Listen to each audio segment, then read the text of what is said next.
Edwin Crawford was standing in the middle of the desert when a girl with white hair suddenly dropped from the sky, landing straight into his arms. Totally lost and not getting what was going on, the girl wanted out of his grip fast. But Edwin wasn't letting her go. He'd barely managed to track down a wife, and what if she tried to run? Hearing that, the girl froze up even more and stared at him like he'd grown 3 heads. She'd been chillin' in a bus just seconds ago, then out of nowhere this sharp pain, and everything went blurry after that. Glancing around, she couldn't figure out how the heck this desert even showed up in front of her. First things first, she decided to ask the guy straight up, who the hell was he and where did she end up?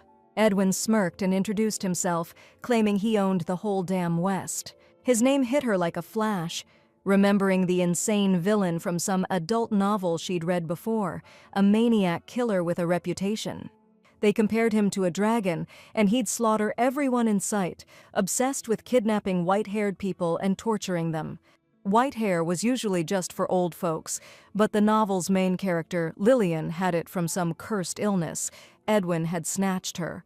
He tormented her, but then suddenly fell head over heels, and the story ended with her dying in the prince's arms, the main hero who saved her. Meanwhile, the girl was freaking out. How the hell did she end up in the arms of this guy? At the same time, Edwin barked orders at his soldiers to finish off the last of their enemies.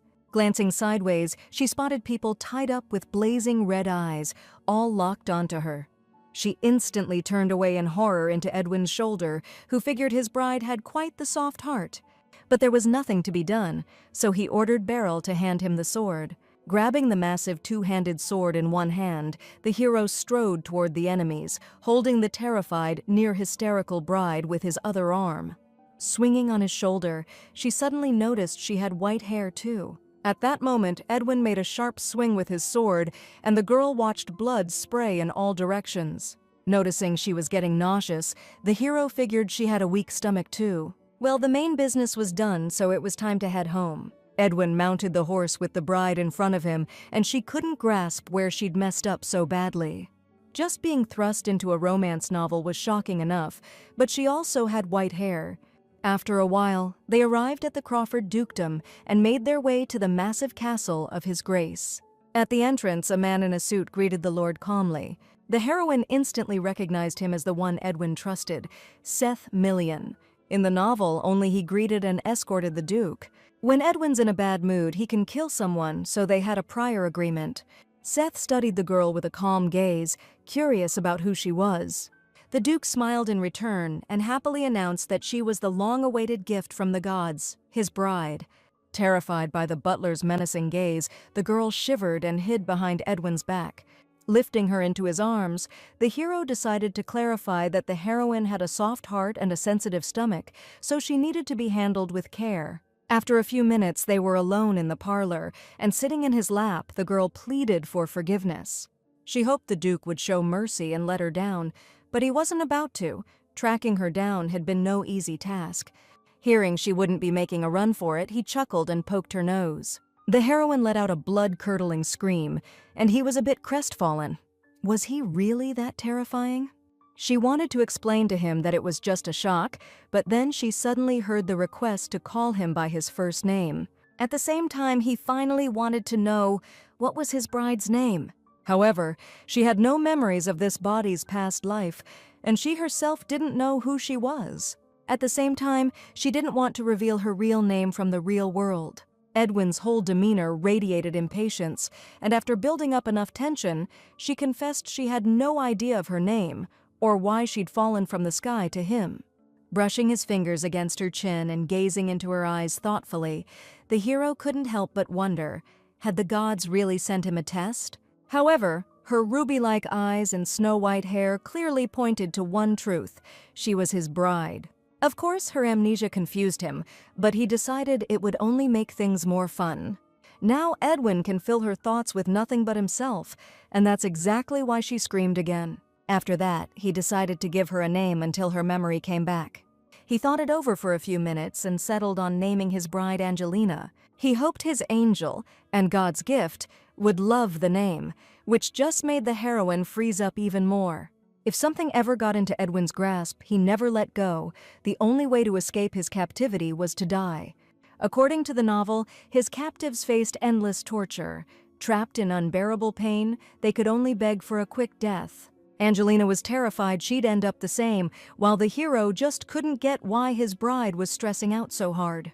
Let's get one thing straight, he never called the kidnapped blondes his bride in the novel. So Angelina gathered her courage and decided to find out, why was she the exception? Turns out Edwin got an oracle saying his life would be cut short unless he married a girl who fell from the sky. In the Assyrian Empire, Dracula's prophecies are for nobles and royalty, but the novel only mentioned the prince receiving one. The Duke agonized over it for ages and eventually shrugged. Maybe the gods were just messing with him. So he decided to mess back and personally slaughtered every priest who'd delivered that oracle. Angelina's shaking in horror, while Edwin recalls how she literally crashed down from the sky right on cue with the prophecy.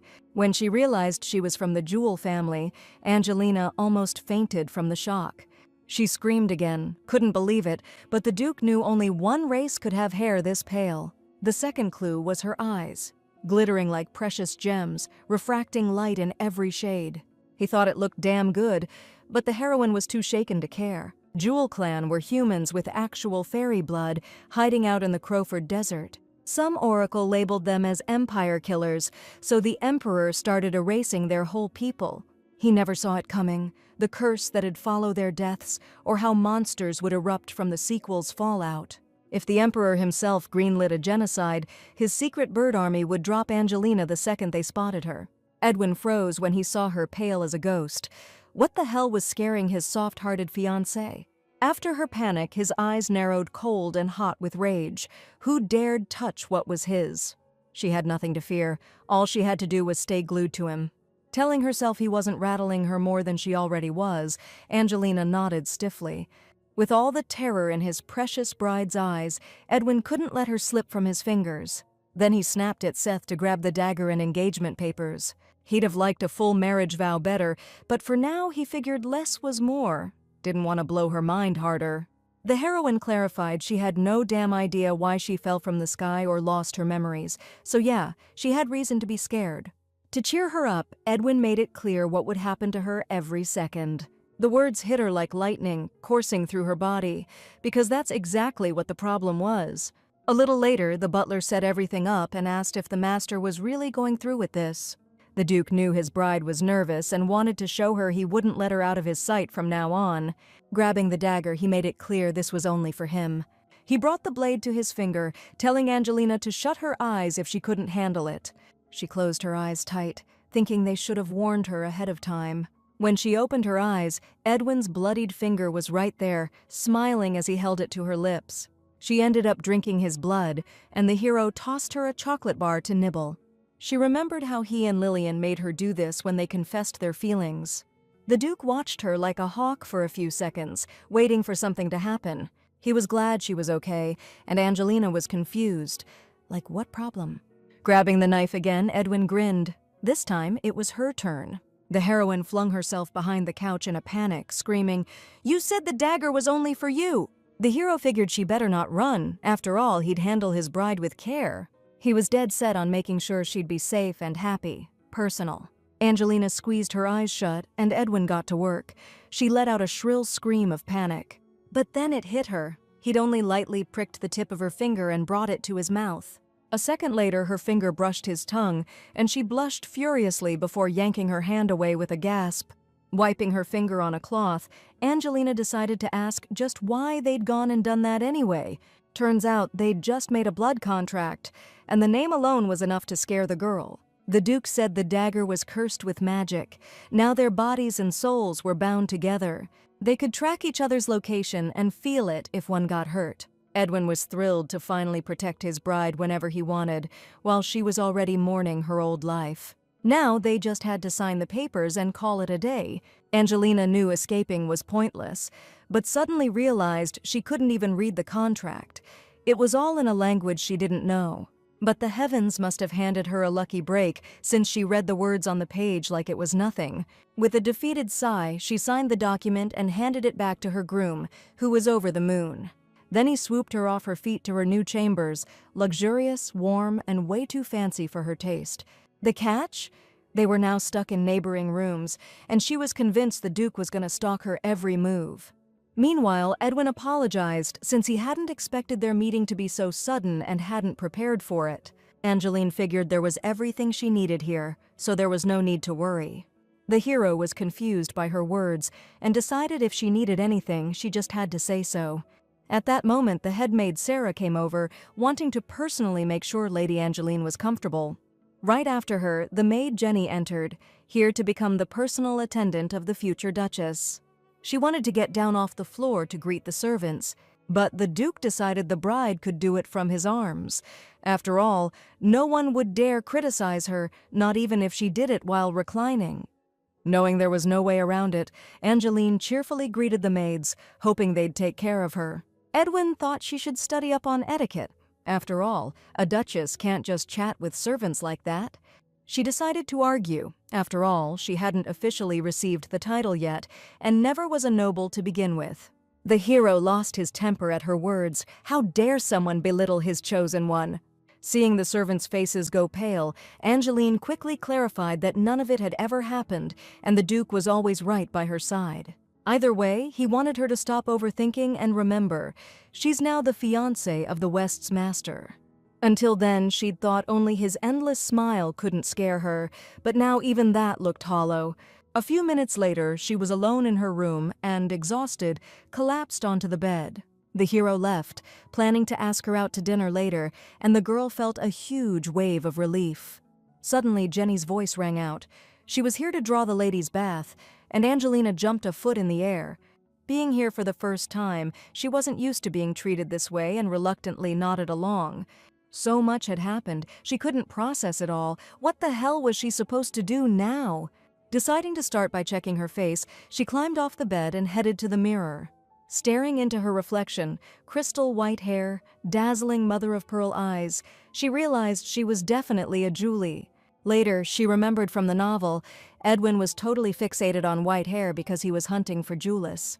But the book never explained why, leaving her completely clueless. On one side, there was the psycho groom, and on the other, the bloodthirsty emperor. Who the hell knew how to survive this mess? Sure, Edwin wanted to save her life. He even made a blood pact with her, but that didn't mean things would be easy. Meanwhile, you can't negotiate with His Majesty, but the Duke was different. After all, she was his prophesied bride.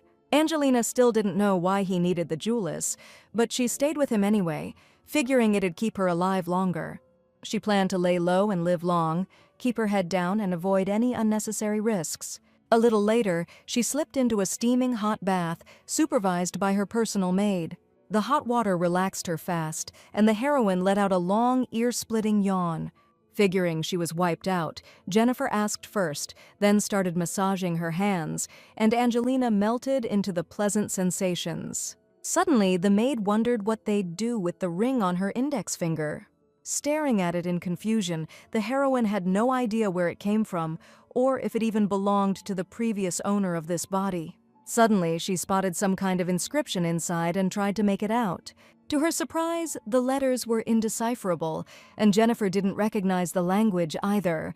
The ring itself looked ominous, and that inscription only made it creepier. Maybe something bad happened to the previous owner of this body, and Angelina couldn't figure out why she'd even fallen from the sky? There wasn't enough to go on. Back in the bedroom, the heroine collapsed onto the bed, utterly drained. Wrapping herself up under the blanket, she decided to focus on surviving, for now. She passed out instantly, slept through the night, and woke at dawn to sunlight dancing on her face. She spotted Edwin sitting beside the bed. He hadn't expected his bride-to-be to be such a sleepyhead. She screamed in terror, and the hero assumed it was a joyous scream. He didn't see anything odd about a husband entering his wife's bedroom, though technically they weren't married yet. Angelina couldn't believe it. Would he really show up every morning now? When she heard the answer, she was completely thrown. Edwin suddenly turned serious and decided to find out if there was something she didn't like.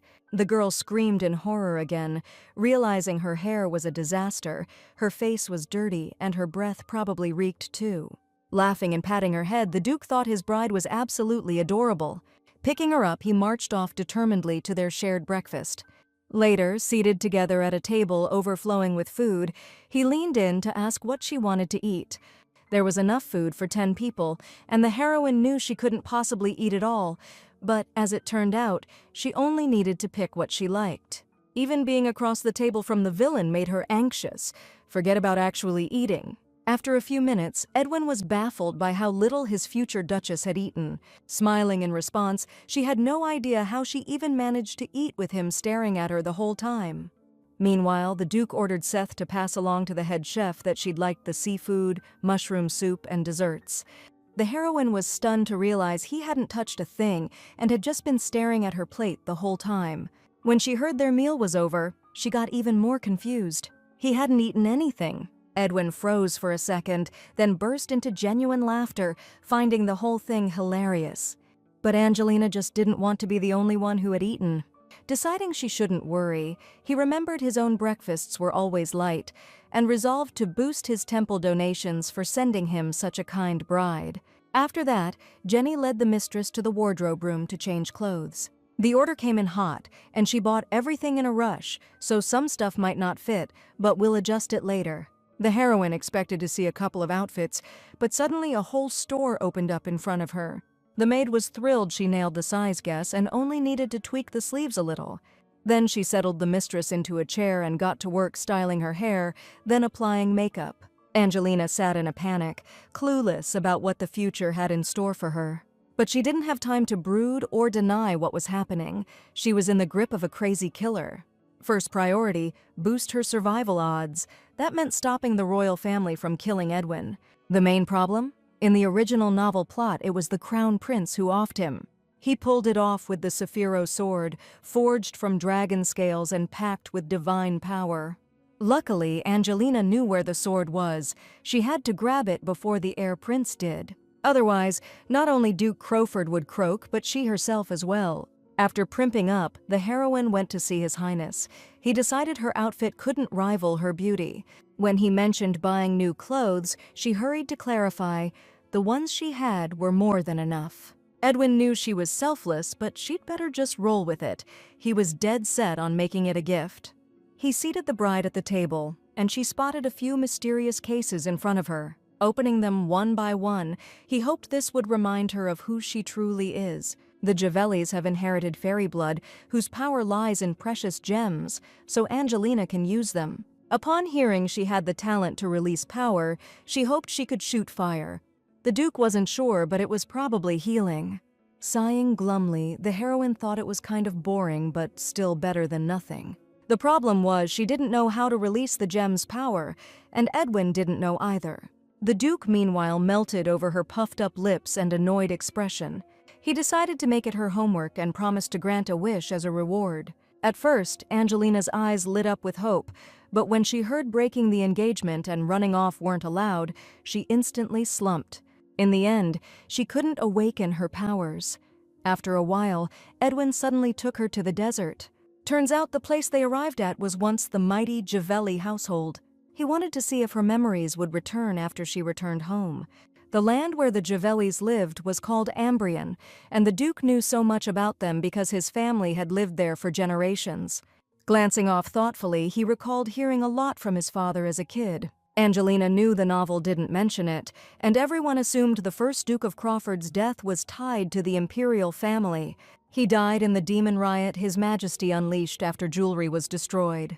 The heroine doubted he'd just up and die like that, especially since they'd already reached Ambria by then. Now it looked like any old desert, but Edwin said it wasn't always like that. He reminded them they'd used gemstone magic.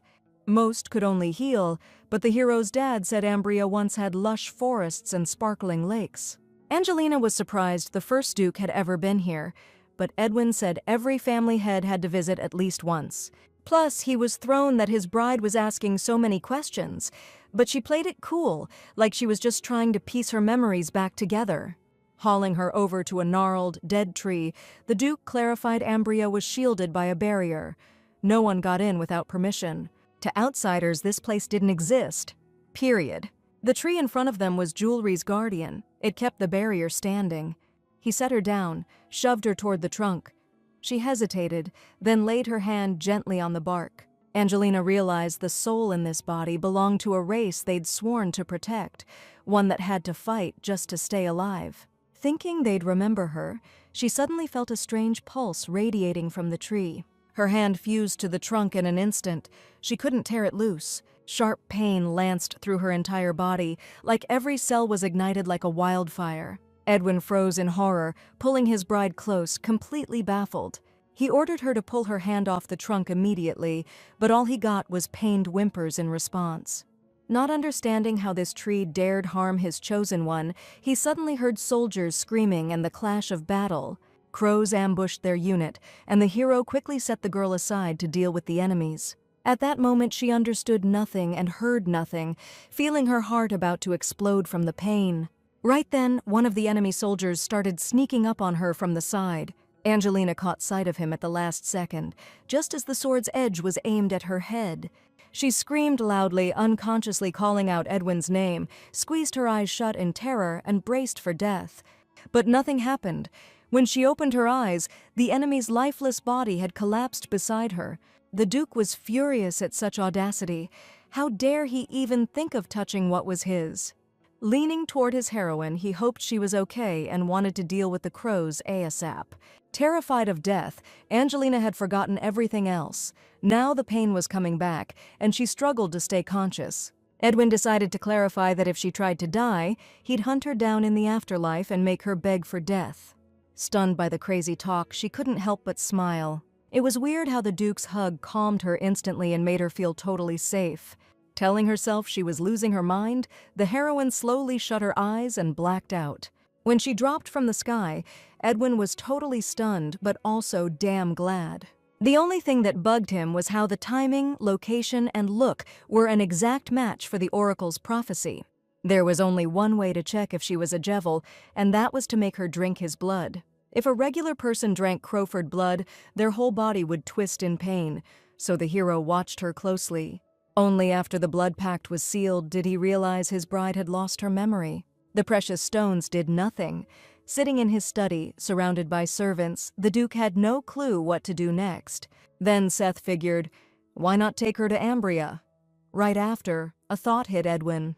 He thought maybe facing trouble in a familiar spot would jog her memory, so he goaded the crows into an attack. They couldn't match his strength or his army, so he had no reason to panic.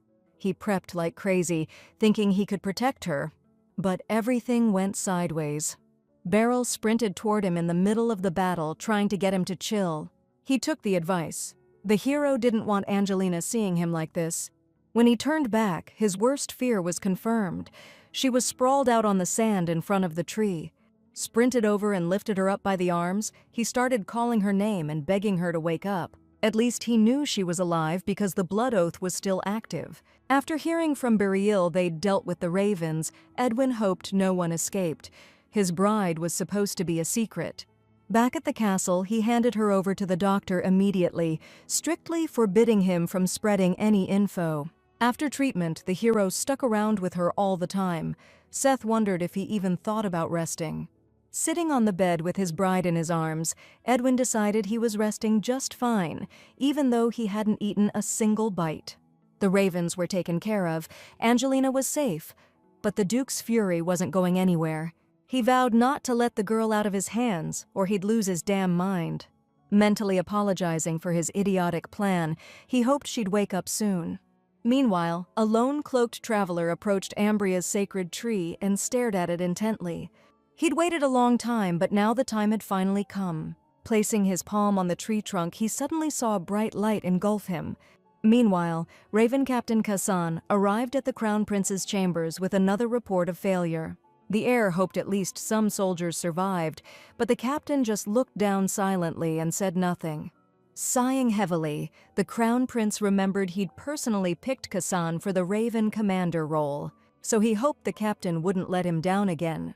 Lowering his head and vowing to find her for sure, Kassan vanished in an instant from the heir's view. Thinking his dad would definitely complain again, the Crown Prince couldn't get why the old man even thought they needed to get rid of Jevely. You won't get a full resolution until Duke Crawford's dead. He's the top priority. The Jevely race got wiped out, so why's this guy still breathing when he was supposed to croak with his dad? Plus, Edwin inherited the family's powers, so the emperor can't have total control as long as the Crawfords are around. The Assyrian Empire was all about strength, except the capital territories which the imperial family ran. Duke Peyton ruled the east and the west was under Duke Crawford.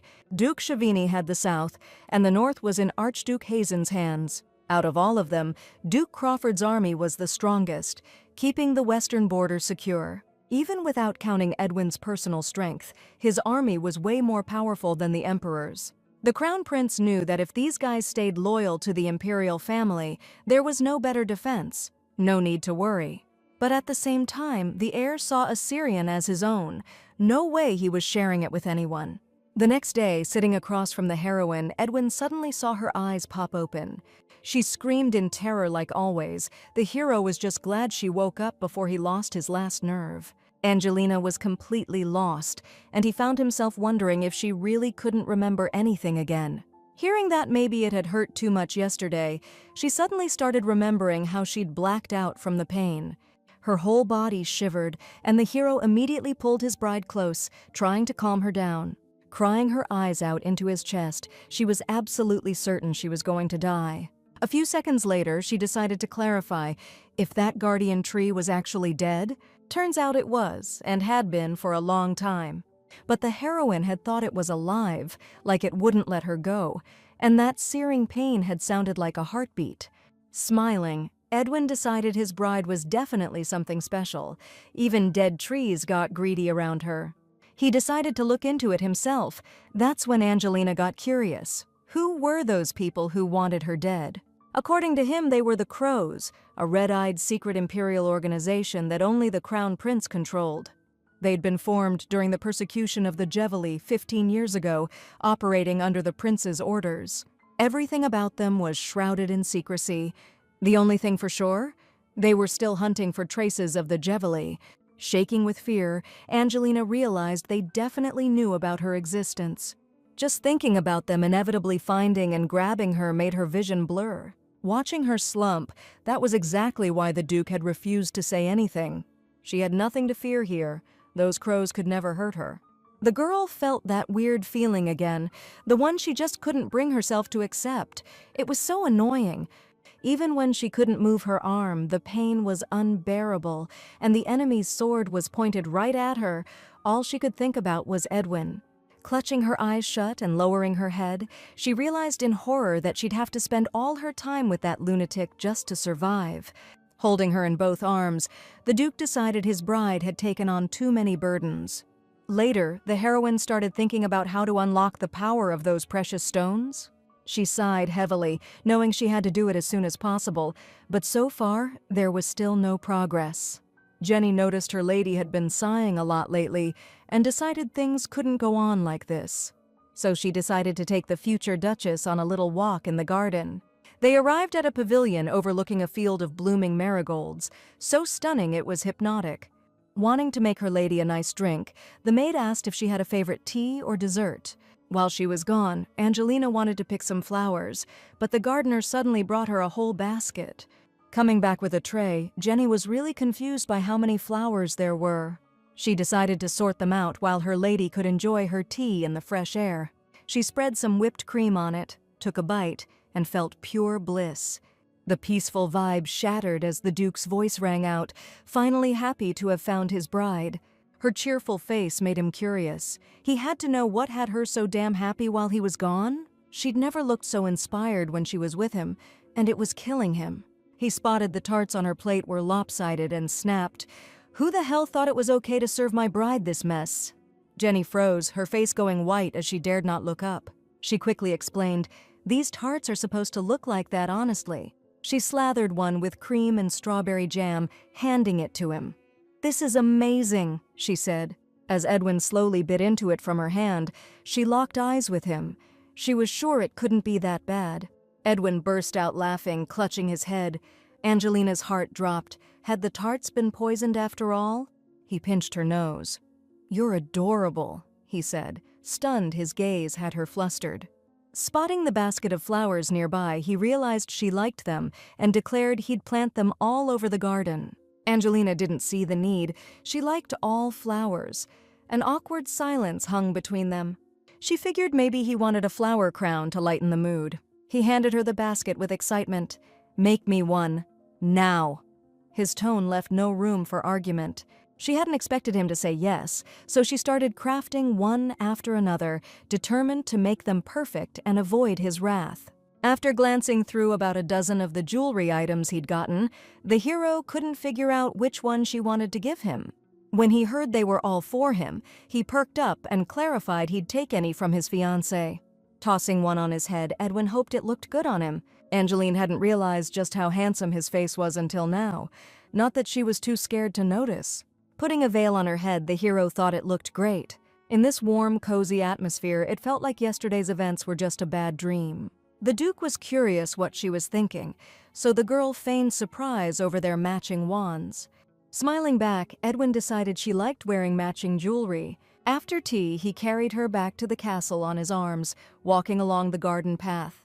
Enjoying the view, the heroine wondered when she'd be able to walk on her own again. Suddenly, she spotted an unusual tower up ahead and wondered what it was. The Duke, who had been smiling moments ago, looked that way and suddenly turned serious, super unsettling. Caught off guard by his grim look, Angeline thought maybe she shouldn't have asked. Edwin hated repeating himself, so he hoped she'd listen carefully now. After hearing it was a terrifying place she wasn't allowed to enter, the heroine assumed it was a torture chamber. Once she gave her okay, the hero grinned and figured she deserved only the good stuff. Later, he headed back to his office, where the butler and Beryl were already waiting. Seeing the chrysanthemum wreath on the master's head, Set's jaw nearly hit the floor. Beaming with delight, Edwin couldn't wait to show off the amazing gift he got from his fiancée. The butler thought she was quite talented, while the hero savored the memory of how she'd made them with her tiny little hands. Time to get serious. The Duke was curious about that knight and servant warning. Beryl quickly clarified they'd taken the necessary steps to prevent issues. No need for the master to worry. Set decided to check. Was the lady really drawing a blank on everything? Unfortunately, that was the case, and nobody had a clue how to fix it. She looked 18, which meant she was just 3 during the jewelry hunt. But according to the Emperor, there were no survivors in Ambreth. The butler figured they might track down info on her through the sharks. The Duke doubted the plan's success. They hadn't shown their faces for 15 years because of the ravens. As for the Crown Prince's own soldiers, they were still combing the desert with the grave robbers. Beryl thought maybe they were searching for survivors, but Edwin knew for sure that if anyone had made it, they'd never go back there. Then the servant reminded them that the guardian tree was right in that desert.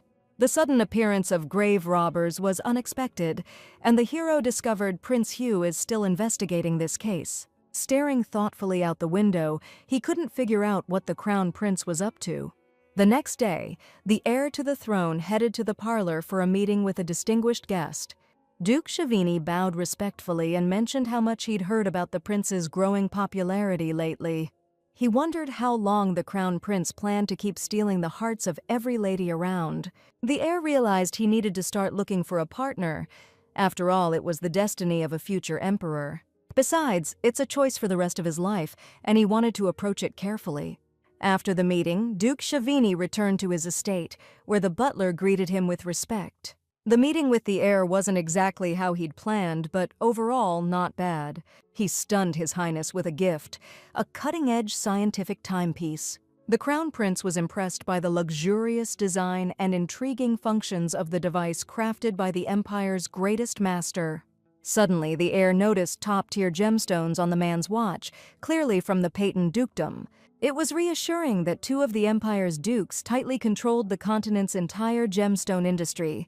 Duke Shavini wasn't happy that His Highness mentioned the Eastern rulers, who also had a princess candidate in the running.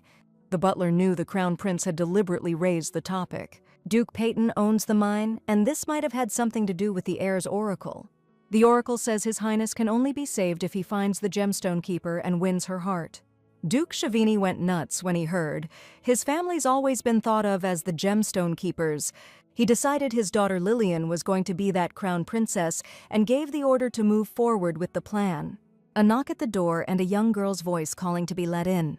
The man's eyes lit up when he saw his precious Lillian at the door. Settling beside her on the couch, he casually reminded her that the prince would soon choose his bride. She jumped up, bursting with excitement, and blurted, "Could it be me?" Duke Shavini had zero doubt she was the true gemstone keeper. Thinking her dad was the best in the whole world, she hugged him tight. Meanwhile, Edwin gave the order to officially announce his engagement to Angelina. Seth wasn't on board with the idea. He knew the crows would definitely tighten their watch. But the hero figured this made things even more interesting and was stoked at the thought of wrapping this up soon. The steward paused, then reminded him they had only a couple days left. Better get moving. Duke Shavini stared thoughtfully at his medallion. The opal inside cracked down the middle. Seth figured he should clue the lady in on what's about to go down, but Edwin decided against giving her another scare. She hadn't even unlocked her powers yet. Angelina still flinched at everything, even though he treated her right. The hero just didn't get why she kept giving him the cold shoulder. He ordered the butler to keep her locked in her room that day and, if needed, shield her from danger. With a sly grin, he laid his hand on the black case. His bride-to-be needed to be ready for the spotlight.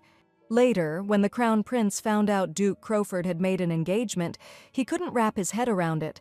Had he kidnapped someone or strong-armed a family? As for the bride herself, all Dylan the butler managed to dig up was her name. Reading it in the report, the heir had never heard of the girl before. His butler cross-checked the noble list. No aristocrat with that name. That was a good thing. Everyone knew the emperor and the Crowfords were on the outs. If a noble agreed to this union, it'd be a direct shot across the royal family's bow. But even if his bride was just some commoner, why so sudden? When picking a girl in the middle of a royal feud, didn't it make more sense to go for someone with clout? Dylan figured maybe the Duke just wanted an heir. He clearly didn't care where his bride came from. Their family had been intermarrying for generations. No wonder most nobles stayed far away. The steward suddenly realized there might be a problem with the hero's body, and then it hit him like a lightning bolt. Ever since jewelry vanished, the Duke's madness had been growing worse by the day. Could he already be at his breaking point? This explains why the heir suddenly needed a successor so urgently. Still, a strange feeling gnawed at the crown prince, like they'd overlooked something crucial. According to the emperor, the Crowford curse runs in the family, meaning the heir would get it too. The crown prince ordered Dylan to keep digging into the case and report any key details immediately. When he learned the Duke of Shawini was already on the job, the heir was impressed and decided to meet his daughter soon. Later, alone in his chambers, he summoned his loyal Kasan. Suspecting something was off with Duke Crowford, he wanted the warrior to check on the hero and the bride's physical condition. Kasan rushed off to follow orders, and the prince vowed they'd leave no stone unturned. Crowford was a brutal monster. If they messed up even a little, he'd snap their necks in an instant. But this time, the heir was determined. Only he'd be the one standing at the end.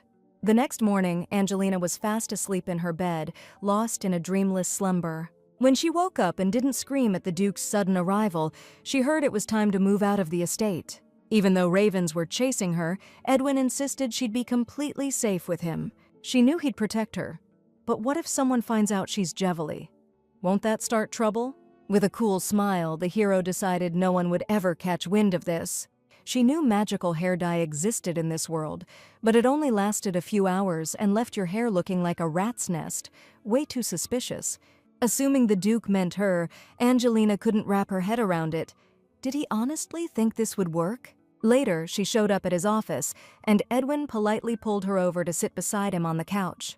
When she saw him grab a fancy bottle of liquid from his desk, she realized he was actually gonna go through with it. Staring at his smug face, she wasn't so sure this was safe anymore. At first, Edwin asked what color she liked, then shrugged and went with his own golden shade. The second the stuff hit her hair, it turned golden, full-on instant transformation. Far from a broom, she looked more like a shampoo commercial come to life. Grinning at the result, the Duke quickly clarified this effect didn't fade.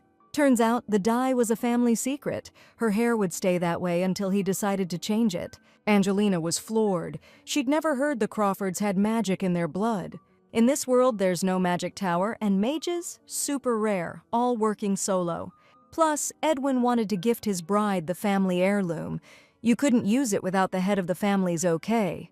He pulled out a black case, opened it, and inside were contact lenses set with precious gems. Sliding them into the heroine's eyes, they gave her a whole new look along with her dyed hair. Suddenly, she wondered, could she even use these gadgets to make a break for it? Catching her thoughtful expression, the hero clarified that she couldn't use them on her own. Plus, he could switch it back any time, restoring her real eye and hair color. After wrapping up the formalities, he was ready to head for the exit with her. Later, riding in the carriage, Angelina decided to ask where exactly they were headed. Hearing that it was a place she'd like, she was really confused. Soon, they abruptly stopped at an iconic jewelry boutique. The Duke still remembered his fiancée wanted matching jewelry, so he'd brought her here. Everything should have been fine, except Angelina remembered this store belonged to the heroine's family from the novel. Edwin fell in love with her and kidnapped. Though the heroine was of the Jevely race, no way to know what would happen if they crossed paths. When they entered, a clerk at the entrance greeted them, addressing the hero as Sir Million. Angelina, walking beside him as usual, asked why he used the Seth surname. Edwin smiled and figured if he'd shown up openly, the staff wouldn't even be able to utter a word. Since he came with his fiancée this time, he decided to hide his identity so she could look around without pressure. Realizing the hero actually cared about her, she couldn't believe it was even possible. They quickly seated her at a table stacked with jewelry cases. The Duke wanted her to pick what she liked, but Angelina said she'd go with whatever he chose. Suddenly, amid all the sparkly jewelry, her eyes locked onto earrings with a unique orange gemstone. Turns out it was a fiery diamond, one of the rarest colored gems around. The color reminded her of marigolds, and she couldn't tear her gaze away. Edwin snatched the earring, held it to his fiancée's ear, and decided it suited her perfectly. He was buying them, praying she'd like his gift. She blushed a little and smiled, nodding, like there was no other option. The Duke swept her into his arms again, determined to buy her everything she might need. Then they hit the city streets for a stroll. Not long into it, Angelina cracked. People were staring from every direction. She just prayed he'd let her walk. The Duke didn't see the problem. She was safe in his grip. But Angelina wanted to walk her own land. In the end, Edwin gave in, gently setting her down, but unease gnawed at him as she stepped away. So they had to hold hands all the time. After a while, they found themselves on the city's central square. Angelina was awestruck by the beauty of the place, with a huge fountain and a fairy statue right in the middle. Turns out that statue was built by the first head of the Crawford family. The heroine knew people hated the Jevely, but she couldn't get why the Emperor let them keep the fairy statue. Suddenly, Edwin got serious and vowed no one would dare touch the Crawford lands. Out of nowhere, one of the servants approached, needing to deliver something urgent to the master. To Angelina's surprise, the Duke stepped away briefly and left her alone. She grabbed his sleeve with hopeful eyes, but the hero still had to hear the servant out. Patting her head, he decided there was no need to worry. The knights could protect her. She ended up sitting on a bench by the fountain, still uneasy despite the soldiers nearby. Suddenly, a ball rolled to her feet, and kids nearby called out, wanting it back. Grabbing the ball and glancing at the knights, the heroine hoped it wasn't a big deal. She took it to the kids, but decided not to toss it, afraid it'd roll off somewhere. The boy snatched the toy from her hands and bolted, leaving her totally baffled. She spun around, accidentally brushing against a passing man, who immediately apologized. But as soon as he saw her face, the cloaked stranger's expression shifted, and he looked thrown off. The man couldn't figure out why he was reacting to this person like that. Backing away, Angelina somehow felt like he definitely recognized her, or realized she was Jevely. Edwin approached, hugged his fiancée, and didn't get why she couldn't stay put. The hero turned to the stranger, demanding to know who he was and what he wanted from his beloved. The man looked totally shocked, which only confused the heroine more and irked the Duke. After a few minutes, Edwin bought his fiancée cotton candy and sat her on a bench. Taking a bite of the sugary cloud on a stick, Angelina felt a lot calmer. She started wondering if the hero knew that weird cloaked guy. Hearing she thought he looked familiar, the Duke wanted to know, had they met before? But she couldn't remember anything, so couldn't say for sure. Edwin turned to Beryl, hoping they'd killed the guy, but sadly he'd escaped. The hero instantly ordered him to be captured alive and brought to him, making Angelina shiver. Smiling, he told her he'd find him soon. No need to worry. This night, the Crown Prince got word that Duke Crawford had stepped out in person with his fiancée. If he were in his shoes, he'd be hiding her. But Edwin? Looks like he was intentionally flashing his chosen one around. Kassan confirmed it all personally. Her hair was definitely golden, so she wasn't Jewel. But the prince was scratching his head. Why the heck did the Duke bring her along? Maybe he's just feeling lousy and wants an heir already. Crowfords are born with golden hair, and he showed up with a bride who's got the same. Once he found out the hero was in normal health, the crown prince gave the order to keep tailing him. As for his fiancée, no need to keep tabs on her. Still, some doubts lingered. The prince figured a face-to-face with her would be a good idea. Meanwhile, Edwin was back in his study with Seth and Beryl. The soldier kept tracking the crow's movements. Meanwhile, the Duke went to check in with the butler. Any news from the sharks?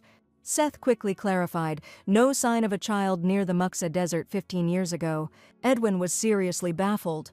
Where the heck had his fiancée been before they met? On the flip side, if the AULs don't know anything, the crows aren't a problem for now. The next day, the Duke personally placed a black opal necklace around Anglesh's neck. Wearing jewelry on your hands isn't always practical, so he made them into a pendant. The heroine had never seen a stone like this before, and turns out, black opal was the most expensive in its class. Plus, the necklace she bought earlier was way too heavy, and this one's lighter. You could even train in it. Right then, Angelina realized he was subtly pushing her to get moving. And hey, it mattered to her too, so she decided to give it her all. Edwin also wanted to hand her the rings they'd now be wearing together, and the heroine was shocked they were already done. Hearing the Duke had rushed the jewelers, she knew he probably threatened them. Grabbing the ring box, the hero was already dying to see what they came up with. Inside were custom-made jewelry pieces. Clearly someone worked their ass off on these. Edwin hoped they'd win his bride's heart, especially since they were matching. Even if it was a little late, he wanted to make it clear. He was 100% committed to the engagement. Once the rings were on, he was ready to let everyone know she was his now. Angelina could feel just how heavy the ring was on her finger. Maybe it was the point of no return now. She'd definitely never escape the Duke. So instead of running, she decided to fight back. She had to escape not just Edwin, but the Imperial family too. Now, with a heartfelt smile, she was happy everyone would finally find out about her engagement to the hero. The Duke froze in shock, then fixed her with a serious look that left Angelina flustered. Next, he suddenly pulled her into a hug, unsure what to do with himself now that she was smiling so beautifully. It was the first time he'd ever felt this kind of excitement. It felt like his heart might explode, but at the same time, it was incredibly exhilarating. Angelina, meanwhile, was in stunned silence, clueless about what was going on. Later, Edwin clarified he'd be gone tomorrow. The Imperial family had stirred up too much attention, and tomb raiders were already showing up. On top of that, he wanted her to stay in her room and not step outside tomorrow night. Angelina was thrown by his words. What was the big deal anyway? Turns out it was the night of the blood moon, when monsters actually come out. As promised, the next night she spotted it through the window, a massive blood-red moon hanging in the sky. She remembered how at some point wild rumors had started spreading that monsters were linked to the Jevils. In the years that followed, suspicion of their race crawled across the Empire, and the hatred just kept rising. Angelina didn't get why the hero had to vanish for this specific night. Pressing her face to the window, she realized no matter what, they weren't meeting today. Suddenly, she realized how empty and lonely her heart felt without him. The thought that she used to hate seeing him but now was upset about being apart left Angeline completely baffled. At that moment, her hand accidentally brushed against the black opal necklace hanging around her neck. The stone was also a gift from the Duke, and it had some weird, eerie charm to it. The heroine decided she needed to activate her powers as fast as possible. A sudden, deafening crash echoed from everywhere at once, making her spin around in shock. Acting on instinct, she leapt onto the bed and dove under the covers. Her chest began burning with pain, like a red-hot dagger had just been stabbed into it. She remembered they'd made a blood pact, so they could now sense if either of them was in danger. Assuming something had happened to Edwin, she rushed to grab a handful of gemstones and stuff them into a bag. Clutching it to her chest and ignoring the searing ache in her heart, she bolted for the door. When she ran outside, she immediately crashed into Seth, who'd been blocking her path to keep her safe. Angeline tried to explain the Duke was in trouble, but the butler said he was just testing the castle's defenses.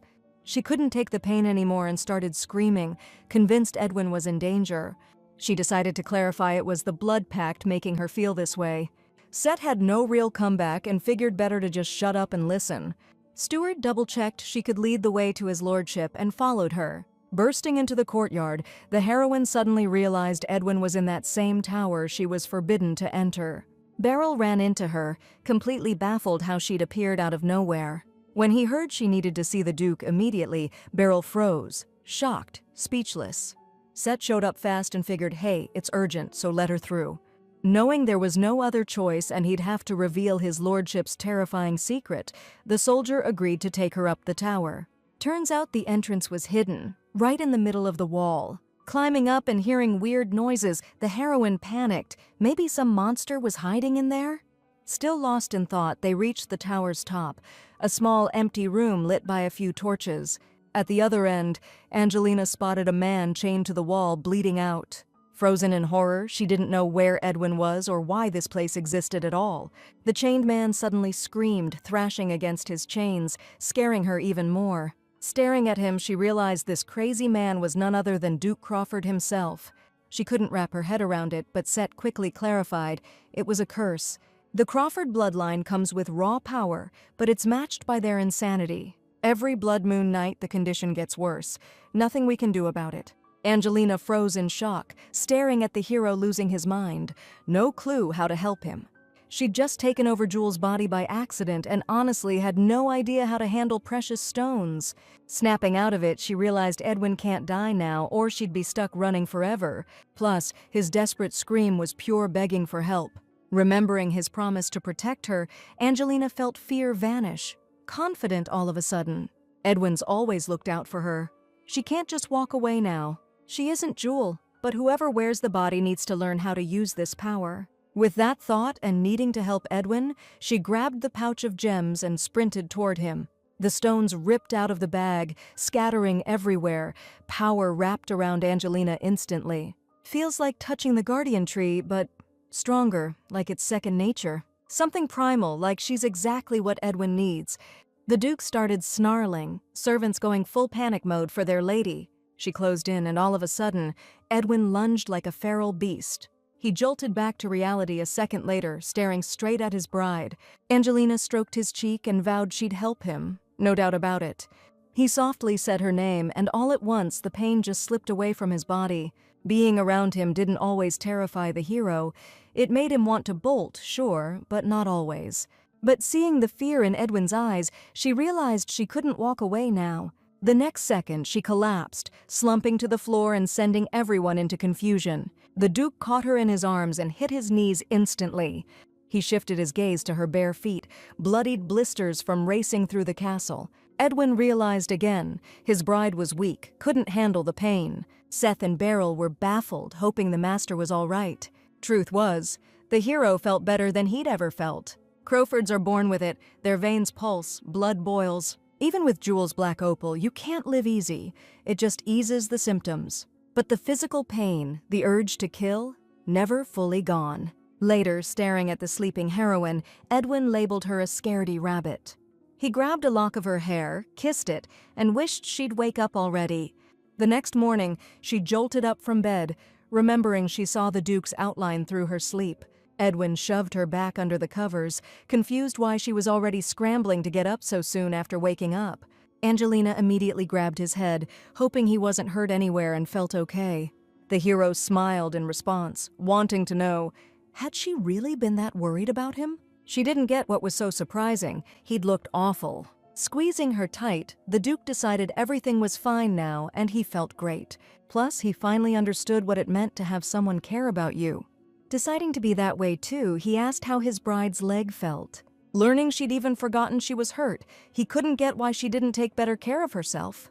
His hands still smelled like medicine, and realizing he'd treated her legs himself, she got even more confused.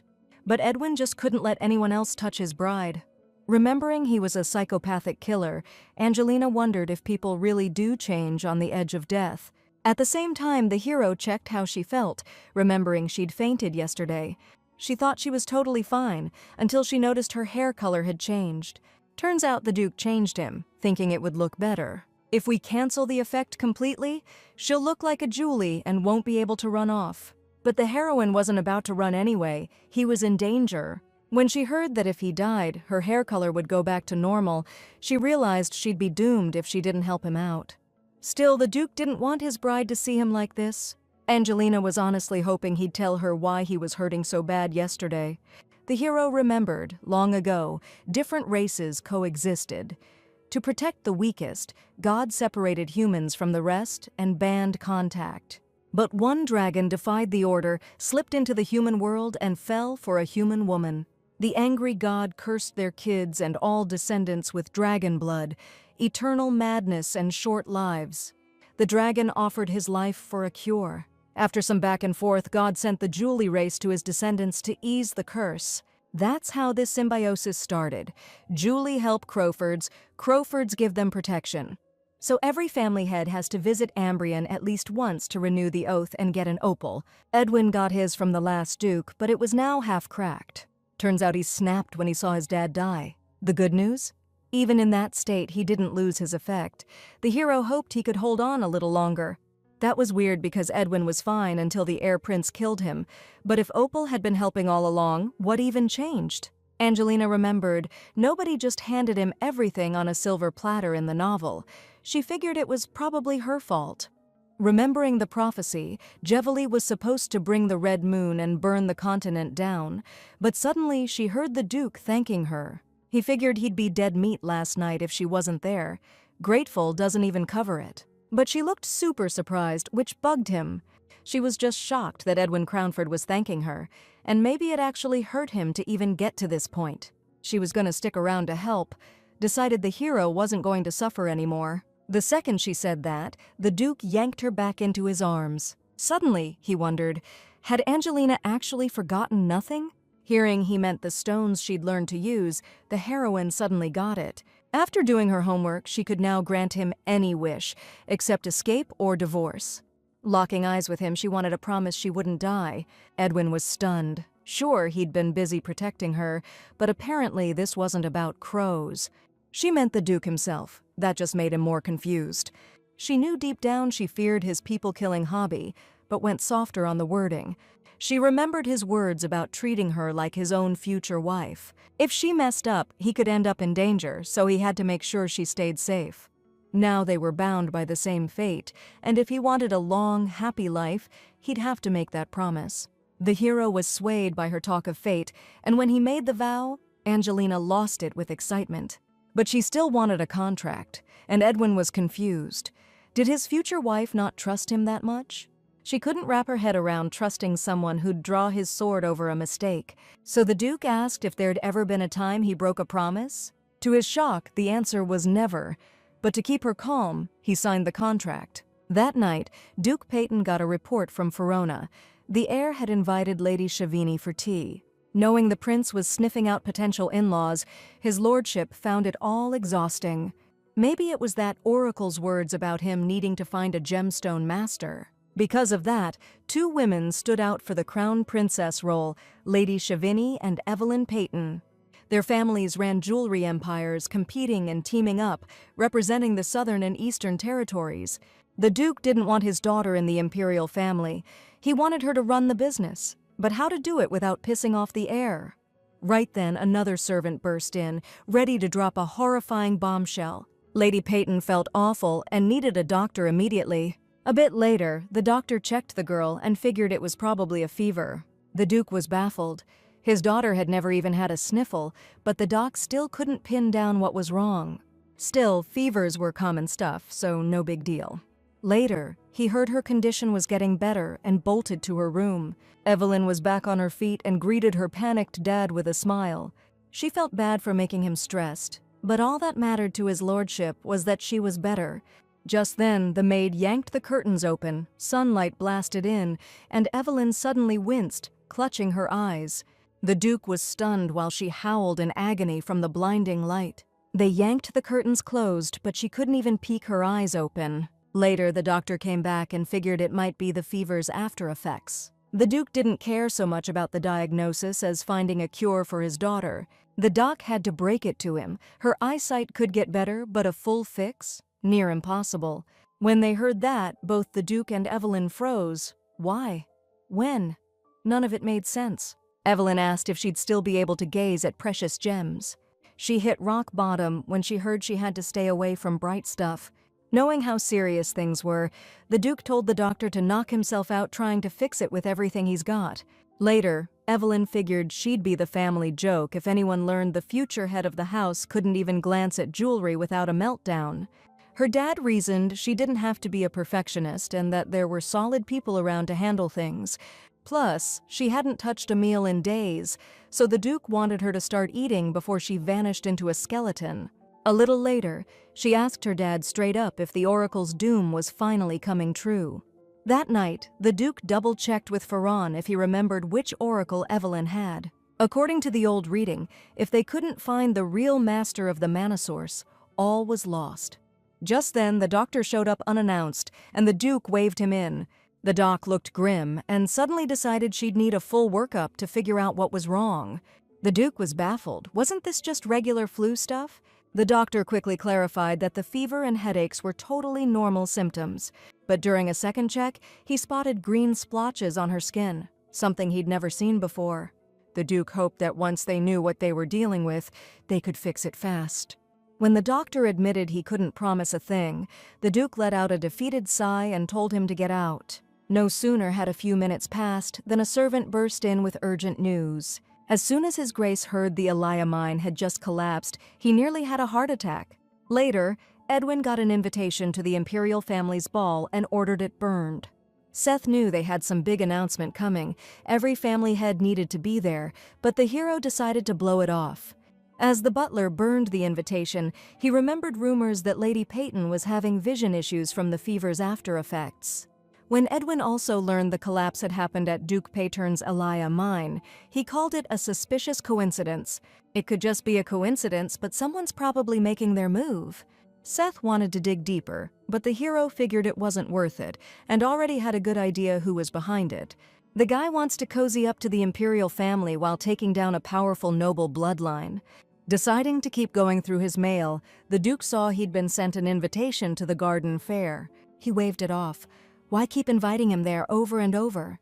The butler was about to toss it in the fire too, but Edwin suddenly snatched the letter from his hand. After a second's thought, a brilliant idea hit him. Meanwhile, the heroine was testing stones, blown away by the black opal's strange properties. Normally, gems stop absorbing energy once activated, but the opal just kept going. There was a mark on it that none of the other stones had after activation. Some of the gemstones were hard to even recognize, and Angeline figured it was because she was a lousy jewel. She jerked up from her seat and yelled, deciding she might not have all the abilities, but they weren't missing either. At that moment, the Duke leaned in, wanting to know what had his bride so worked up. She screamed like she used to when he popped up out of nowhere, scared out of her wits by the shock. The hero had no clue what she was scared of. He'd already promised not to kill her. But all she really wanted was for him to knock before entering next time. Figure she's jumpy, he decided to yell before walking in, just in case. After that, he found out she'd almost finished inspecting the gemstones he'd brought over. Angeline hoped they'd all stay with her, but the Duke suddenly decided he could take a few. The catch? She couldn't suppress all these stones at once, no matter what. A few seconds later, she made her choice. Then Edwin took the rest. At that moment, the heroine thought she should have just grabbed the most expensive ones and not overthink it. The hero suddenly asked if she liked flowers. Got a yes, so he pulled out an invitation to the Ruburn Garden Fair. Hearing his words and seeing the invite, Angeline felt a jolt run through her entire body. The garden fair was the place where all the story's characters' fates would collide. She played dumb, and the Duke had to clarify it was some kind of flower festival. Edwin was really hoping his fiancée would agree to tag along to the fair. The heroine was scared to go to the capital where the Imperial family was, but it was a golden chance to grab that Saphiro sword. She needed to go to this fair if she wanted a normal life with the Duke. Edwin saw her zoning out, pulled her in tight, and figured she just needed to spit out her answer. After a beat, she quietly said she wanted to go with him. She couldn't believe someone who loathed the Imperial family was putting her opinion first. In moments like this, Angelina wanted nothing more than to be selfish, but she still couldn't ditch him. So she made up her mind to go to the garden fair with Duke Crawford. She also hoped Edwin would catch on that this was a chance to run into the Imperial family. Truth was, they really got on the hero's nerves. Those constant Raven attacks were already more than enough. But his fiancée wanted to be there, so they hit the road without questions. The girl blushed and genuinely thanked the Duke. The hero gave her a thoughtful smile, wondering if that was all. Not understanding what a guy who fell out of the sky with nothing but empty hands could possibly offer, she figured she better ask what he meant. With the same smirk, Edwin winked and ran his fingers along his cheek. Now the heroine wished she'd never tried to get it in the first place. But the Duke had made such a big decision for her, so she kissed his cheek with total honesty. The hero looked totally flustered after that, like the whole thing was super weird. Wait, what were they talking about? He suddenly had to confirm, what the hell was his bride even made of? Her touch made him feel full, even though he hadn't eaten a bite. Worse, his head was dizzy and his heart was chopping out of his chest. Next thing, he leaned in real close to her face, just a breath away from a kiss. Watching him slowly close the gap, Angelina blinked shut, telling herself she wasn't ready for this yet. And just when things got serious, they heard a servant yell that the shark captain was back. The Duke barked for him to wait in the study, while the heroine slowly shook off the shock. Later, she slumped into a garden chair with a tea and some pastries to steady her nerves. The Empire's capital was about to blow up with drama, so they had to get ready. Plus, the Peyton family'd surely be there too. Evelyn's dealing with fever symptoms, but this isn't just a regular sickness. Something way worse is going on. Akaida's way more dangerous than a cold. It's a serious illness from the toxic Akra plant. Evelyn's sickness wasn't random, someone orchestrated it. By the story's end, Duke Peyton tracks down the guy who stole his daughter's dream. Angelina wasn't about to jump into this fight. Survival was her top priority. But they needed to cure Evelyn to get the Sefer blade hidden in their estate. Now they had to figure out how to heal Evelyn without exposing her hidden power. She lifted her gaze to the scorching sunset. A brilliant idea hit Angelina, and she was already moving to make it happen. First order of business, Jenny was told to get her to Seth's room, right now. Meanwhile, Huey grabbed his lordship's head, determined to stand by and protect him. But he knew things were under control. Edwin just didn't get why there was any cause for alarm. Plus, with the heroine on his side, there was no reason to stress. On one hand, Huey was genuinely glad the girl was with the Duke now. On the other, they had no clue where she'd even come from. The warrior dug into this case across other countries, but still came up empty. After that, he started tracking down info on grave robbers. Rumors swirl that the Muhas Desert, where Ambria lies, is hiding ancient treasures too. There are all sorts of theories, but the most likely one points to precious gems. Edwin thought it was pretty basic, but Huey quickly clarified, of course the stones are anything but ordinary. Legend says there's a mysterious gem that feels like a living flower when you touch it. Some even say in the ancient kingdom of Ucales, they considered it sacred. When the Duke heard the soldier's conclusion that the Imperial family might be after this gem, he decided to find out where that came from. Turns out, there were all sorts of theories and wild speculation, fading in and out. But no sooner did they die down than someone stirred them up again. As soon as the desert rumors started spreading, the crows began stirring up trouble. Edwin was sure all this was somehow tied to Jewel. They wiped out the entire Crowford race, and now they're searching for their hidden treasures. But why? If this theory's right, the genocide wasn't just about getting rid of the Crowfords. The Duke ordered Huey to dig up everything he could on that mysterious gem. Meanwhile, the palace steward showed up unannounced with a report. Seth decided to tell the truth. Like, a few minutes ago, the lady asked him for a favor. Edwin went dead silent when he heard she wanted to make him a gift. Beaming with joy, he had no clue why out of nowhere, but Huey said gifts just needed no reason. The butler added that the lady wanted to surprise his lordship. The hero gave Seth a curious look, wondering what kind of gift this was. The butler then handed him a rolled-up parchment with the gift's design. No matter which way you looked at it, the shapes all looked like regular glasses.